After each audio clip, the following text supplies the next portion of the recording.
By the end of this video, you'll know exactly which brokerage account to open, what type to pick, and why most people's first move quietly cost them over $100,000 in the long run. And that last part, the account type decision, almost nobody gets this right. But once you hear it, it's so obvious, you'll wonder why no one told you sooner. So grab a seat and let's get into it.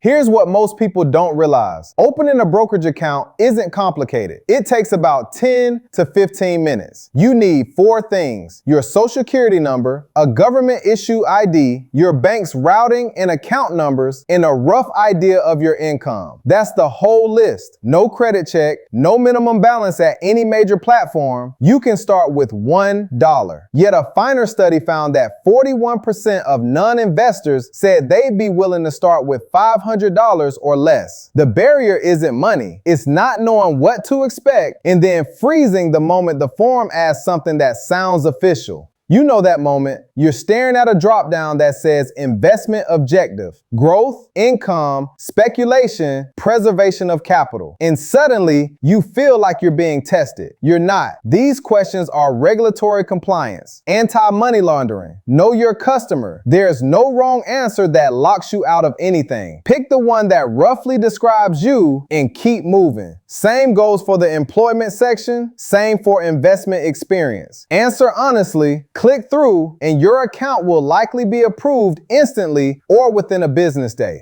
The blank form that stopped you before is just a form, and it's over in the time it takes to watch this video. Now here's where things get more interesting, because where you open it actually matters. Every major platform charges 0 commission on stock and ETF trades now. That's been true since October 2019 when Charles Schwab made the announcement, and the entire industry, TD Ameritrade, Fidelity, E-Trade followed within 48 hours. Before that, a standard trade cost anywhere from $5 to $7. That cascade wiped out an estimated $1.4 billion in annual brokerage revenue overnight. TD Ameritrade stock dropped 26% the day Schwab announced. The landscape changed permanently. So if commissions are 0 everywhere, where do the real differences live? Start with Fidelity if you're a beginner or a long-term investor. It's been ranked #1 in investor satisfaction by J.D. Power for 8 consecutive years. Physical branches, 24/7 customer service, and this is the one most people miss, index funds with a 0% expense ratio. Not 0.03% like Vanguard's S&P 500 fund. 0. The Fidelity Zero funds charge you literally nothing to own them. John Bogle once said, "The miracle of compounding returns is overwhelmed by the tyranny of compounding costs." Fidelity's answer to that? Eliminate the cost entirely. The only catch is these funds are exclusive to Fidelity. You can't transfer them elsewhere. For a buy and hold investor who plans to stay, that's not a catch at all. Schwab is the better fit if you want a complete platform. It inherited Thinkorswim from its TD Ameritrade acquisition, widely considered the most powerful desktop trading platform in retail. Charts, options chains, screening tools, all in one place. Then there's Robinhood.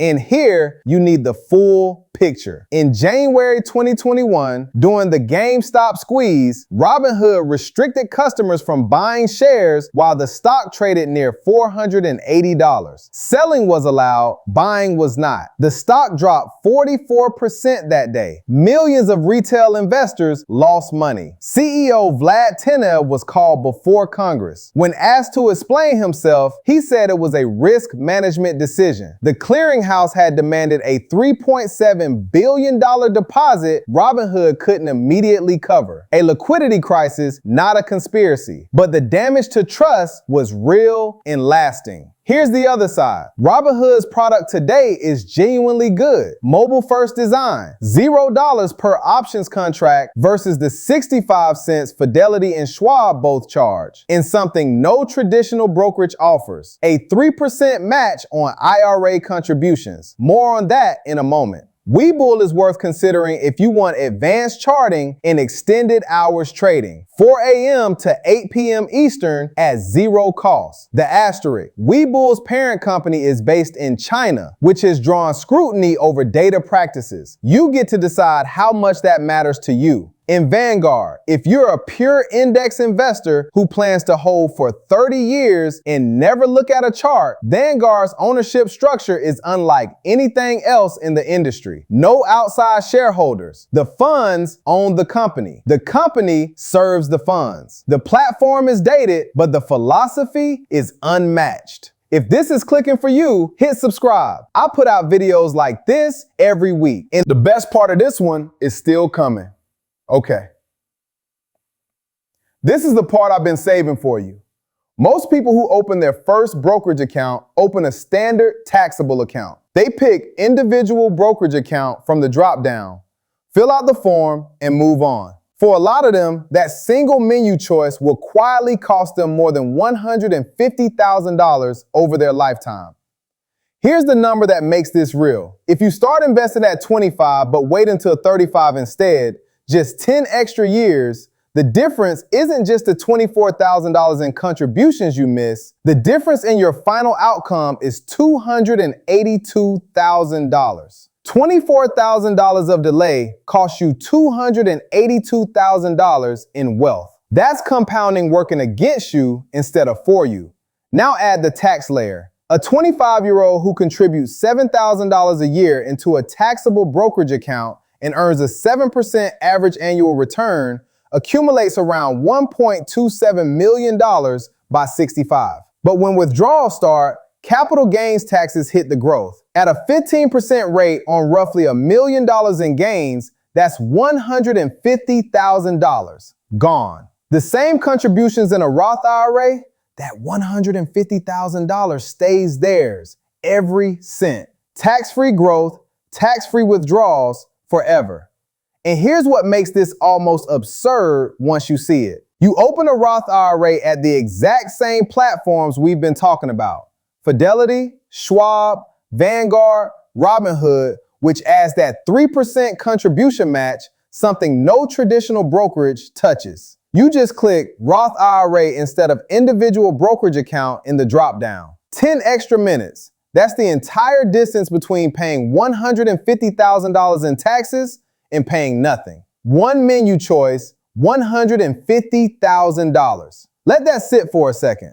If you earn above the Roth income limits, phase out starts at $150,000 for single filers. Ask a tax professional about the Backdoor Roth. It's a completely legal conversion strategy used by hundreds of thousands of people every year. Not a loophole, just a step most people don't know exists. The best time to open this account was yesterday. The second best time is in the next 15 minutes because that's genuinely how long it takes. So there you go. How to open it, where to open it, and what to actually open. 3 decisions most people never think through, and the last one alone is worth more than anything else in this video. If this helped you, share it with someone who's been putting this off. Subscribe so you don't miss next week. We're going deep on exactly what to buy once that account is open.